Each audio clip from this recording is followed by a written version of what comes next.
dengan pembentukan kepribadian menurut Alkitab. Kita lihat 2 Petrus 1 ayat 3 sampai 10. Tolong Bapak Ibu baca dulu Pak Octavianus ya. 2 Petrus 1 ayat 3 sampai 10. 2 Petrus 1 ayat 3 sampai 10. 2 Petrus Pak 1, Octavianus bacakan Pak. Ya. ya, 2 Petrus 1 ayat 3 sampai dengan 10. Demikian firman Tuhan, panggilan dan pilihan Allah.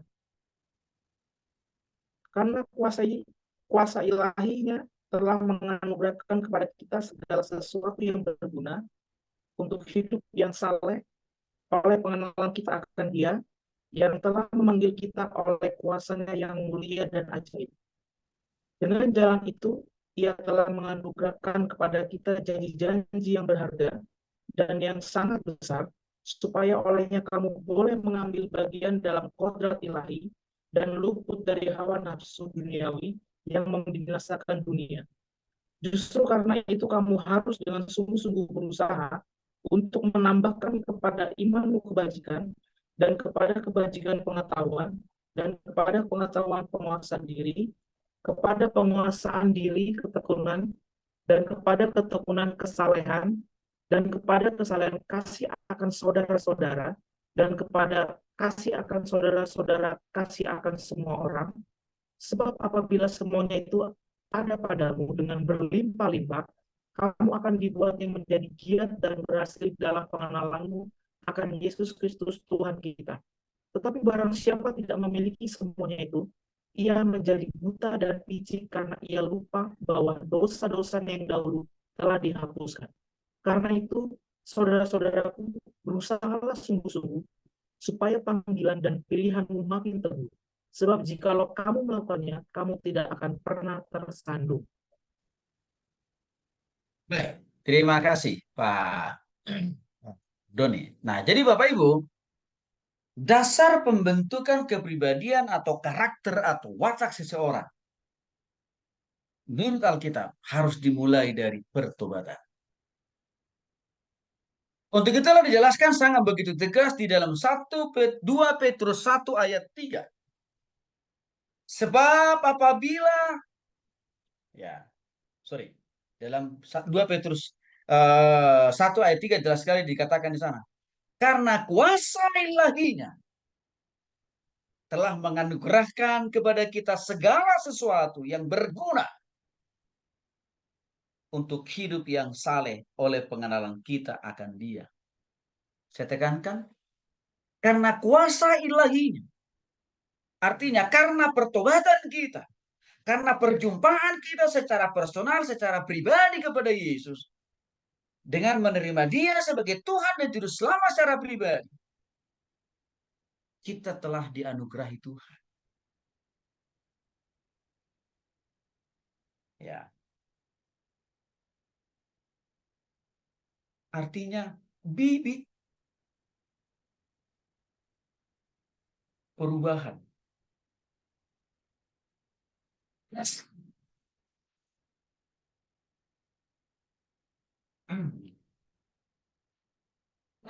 Kepribadian atau karakter,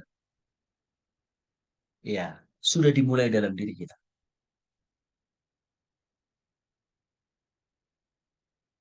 Maka Pak dikatakan, dengan jalan itulah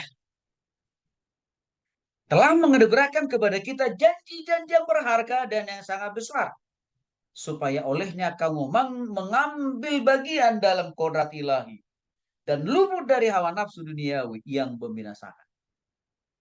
Pertobatan kita kepada Kristus, di samping menjadi tonggak awal pengampunan dosa kita dapat, pengurusan dan penyucian kita dapat, jaminan kehidupan kekal di surga kita dapat juga. Tapi sekaligus juga kita dapat waktu pertobatan termasuk secara pribadi itu. Ya, Tuhan telah menganugerahkan kepada kita hal-hal yang ilahi, hal-hal yang baik, karakter Kristus, sifat-sifat Kristus yang mulia, adil, dan agung. Itu. Maka dalam ayat 5 dikatakan, karena itu kamu harus dengan sungguh-sungguh. Artinya apa? Karena kita sudah sungguh-sungguh bertobat terima Yesus dalam acara pribadi. Saya mau rangkumkan di dalam 8 poin yang ada di slide ini.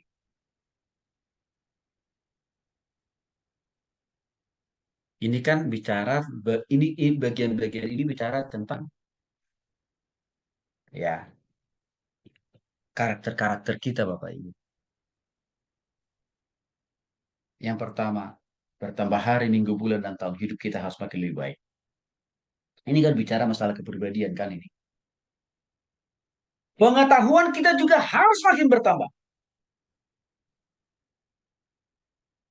Baik pengetahuan tentang Tuhan dan juga pengetahuan tentang informasi yang berguna di dunia ini. Penguasaan diri harus juga makin bertambah dalam diri kita. Sebagai bukti pertobatan Kristus sudah kita alami dan selalu. Ketekunan. Bahkan bertambah hari, minggu, bulan, dan tahun, kita harus makin bertambah rohani di hadapan Tuhan. Kasih kita kepada Tuhan harus makin terlihat. Setiap waktu, setiap saat. Dan tidak hanya berhenti. Kasih kita kepada Tuhan saja yang harus semakin terlihat. Tapi harus terekspresi juga kasih kita kepada Tuhan itu dengan apa? Kita bisa mengasihi sesama. Keluarga kita, jemaat kita. Dan terakhir ditutup. Kerajinan kita harus terus makin bertumbuh dan berkembang. Inilah dasar pembentukan kepribadian alias karakter seseorang. Tanpa ini, gak ada jaminan seseorang itu kepribadiannya atau karakternya langsung berubah. Penjara sekalipun yang dijaga 24 jam seperti Nusa Kambangan tidak otomatis juga mengubah karakter atau kepribadian seorang. Enggak. Tapi Kristus yang hadir dalam diri setiap orang. Maka menjadi sangat pentinglah Bapak Ibu yang dikasih oleh Tuhan Kristus, misi penginjilan itu harus kita lakukan konsisten. Bagaimana caranya mengubah perilaku anak yang super nakal? Kita pukulin, makin nakal dia. Bahkan makin keras. Di luaran sana, makin menjadi-jadi dia. Buat dan cari masalah. Maka itu bukan itu solusinya. Beritakan Injil sama anak. Mengubah kepribadian karakter orang dewasa seperti kita ini. Ya, kembali. Bawa aja dia kembali kepada Kristus.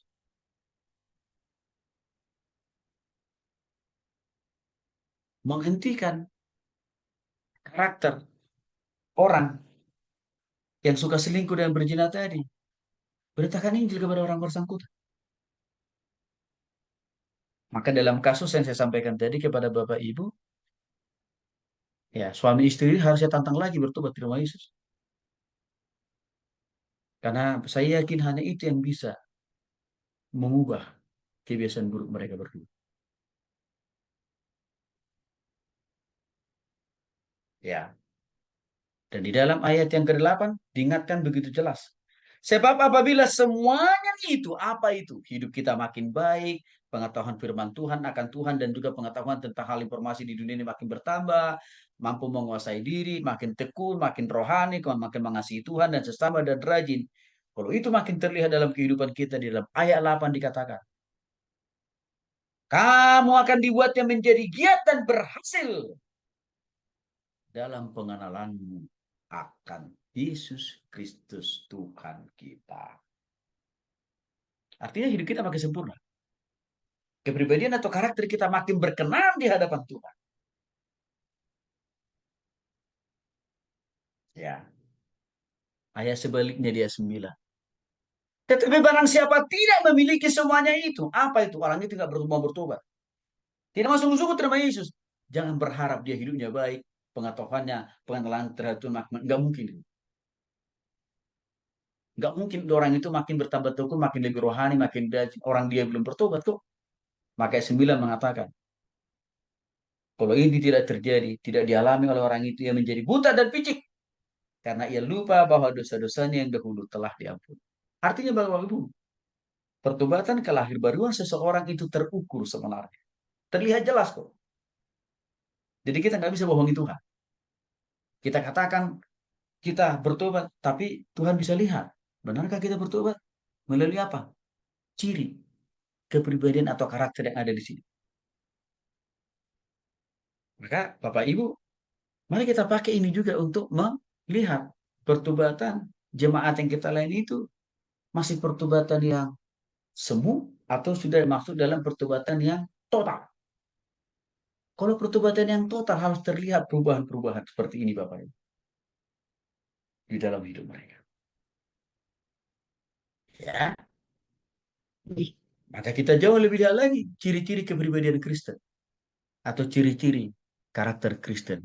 Galatia pasal 5 22 sampai 23, kasih, sukacita, kesetiaan, sederhanaan, diri, damai, kemurnian, kemurahan, kelembutan, kesabaran, perbuatan baik,